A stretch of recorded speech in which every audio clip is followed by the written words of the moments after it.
All right, class, it's a new week in our Teaching and Learning with Digital Technology class, and just wanted to give a few recaps from last week. So the active learning assignment will be due next week. I won't put out a video for next week though, because that's going to be spring break at Northern State. So just remember that will be due by the end of next week. And remember that involves taking a look, learning, and using either a classroom response system or interactive whiteboard system to support active learning in your classroom, and then of course reflecting upon the experience. And so you can take a look at last week's videos for more about this assignment, and it will talk about what you can do if you don't have your own classroom currently, and those kinds of things. All those things are listed or mentioned in last week's video under February, what would that be? February 18th through the 23rd video, intro to the activities for this week video. So you can look at that if you have questions about the assignment. You can also ask me through Remind. But remember to support active mental learning with this assignment as you try it in your classroom. Make sure the activity is, there's active mental learning going on in this learning experience that you share with students. And remember that means manipulation and observation. You'll need to be able to talk about what's happening in your classroom and kind of prove to me that active learning is taking place in this classroom, because simply using the technology itself doesn't guarantee that active learning will take place. All right, so let's take a look at what we're moving towards for the next little while. We're learning this week about STEM makerspaces. STEM stands for science, technology, engineering, and math. It's just basically saying that these makerspaces are going to support the student activities, student learning of these types of makerspaces, and this is a very constructive learning idea. So we're moving on to constructive learning with STEM makerspaces as well, because constructive learning, remember, there's articulation and reflection, and that means basically students are being puzzled by something. Maybe they have a goal that they're trying to reach, but as they do activities, they're puzzled by them. Maybe they're not working quite as well. It's kind of the trial and error looking approach. They're trying something out, maybe having some errors with it, and then they articulate what's going on or share what's going on and then reflect upon that. You'll want to take a look at constructive learning if you don't still remember what that's all about when we learned about the meaningful learning framework earlier in this semester, as you learn about makerspaces. So that's what we're learning about this week. But the assignment that we're moving toward is actually a Makerspace assignment. And you can find that on the week after spring break. A part of that is due, the information sheet part of it. But I'm going to take a look at what the whole assignment is for your information as well. So you are going to do a couple of things. So makerspaces are becoming more and more popular. You might have a makerspace in your own school, or at least this idea of a learning lab or something like that. Even computer labs are being taken away. Instead, they're being made into makerspaces. That's what happened at at Mike Miller Elementary, where I work sometimes. So makerspaces are open learning experiences in which students are allowed to work independently to create something interesting or useful. So it's an open learning experience, meaning that it's not necessarily teacher-directed, teacher-led. It's more about student exploration, and this fits very well with constructive learning because students, again, are able to practice science, technology, mathematics, and/or engineering concepts, and they articulate what they have accomplished, reflect on their activity and observations. So the reflection piece comes when students, maybe something doesn't work out the way that they wanted to, so they're thinking about why that is, and then they have to articulate or share why they think it has gone wrong and what they can do to fix it. So these mental activities are important to learning. This assignment has two parts. Number one is to create an information sheet.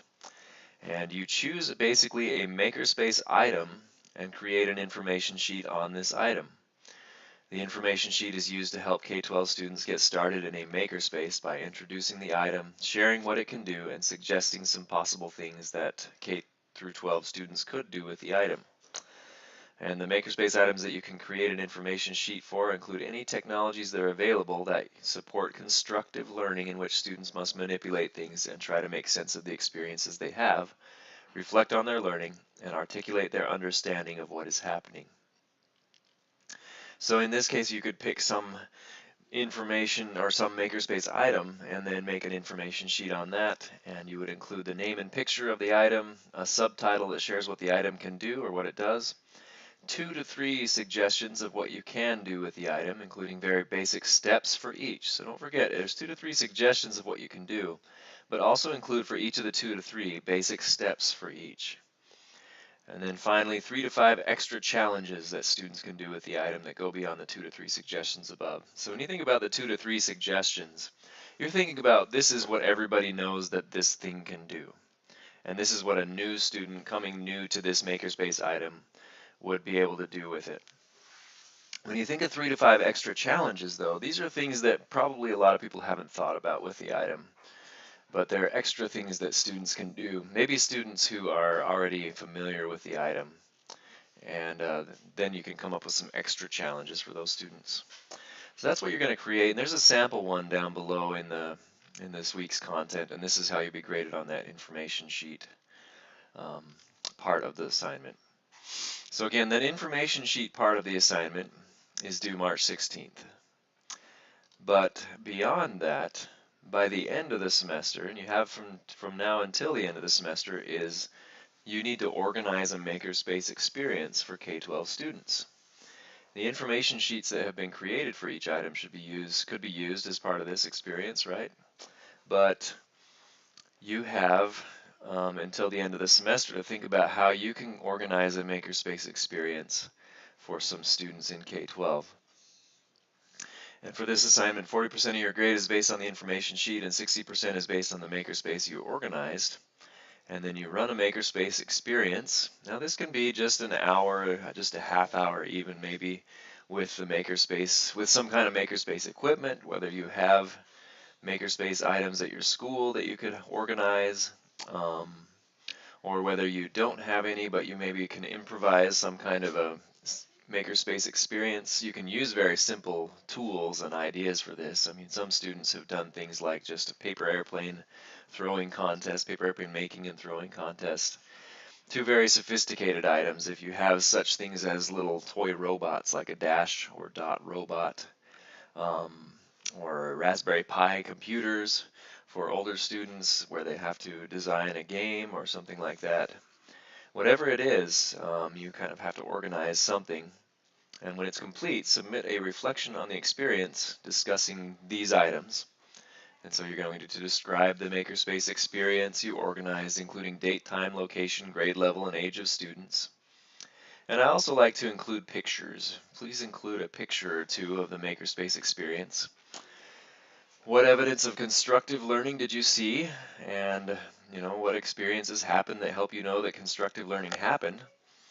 And list and discuss a few challenges that occurred, and list and discuss a few ideas for changing the Makerspace if you were to do it again. So that is due basically at the end, the last week of class this semester. I think that would be, what would that be, May 4th. So you have some time for that part of the assignment, but the information sheet is due March 16th. So those are some things that we're moving toward this week and we're learning about preliminarily, I guess we'll say, this week. And so you're going to watch for this week the activities that you have. You're going to watch some videos on educational makerspaces, what they're all about, and kind of look at some different ways that they're done in high school, middle school, or in elementary schools. So you'll be thinking about that.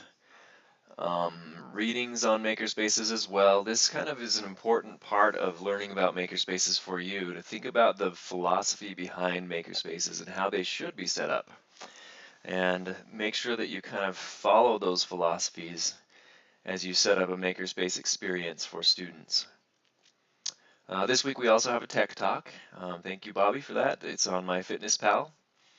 And then educational Makerspaces. So we're going to talk about Makerspaces in our discussion as well. You'll watch this video, and then what evidence do you see of constructive learning And then think about what Makerspace materials, equipment, or technologies do you have access to.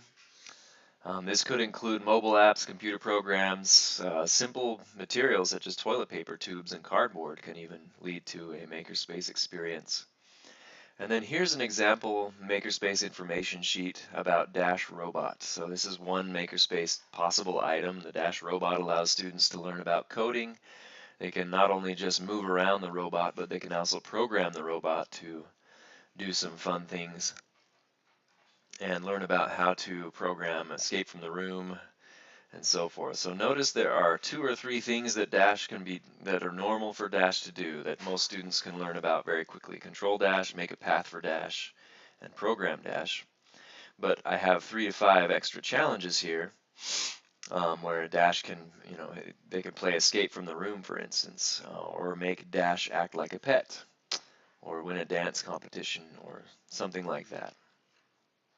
And those are some extra challenges that maybe students hadn't thought about before. Those are some things that students who have used Dash already and need an extra challenge can do.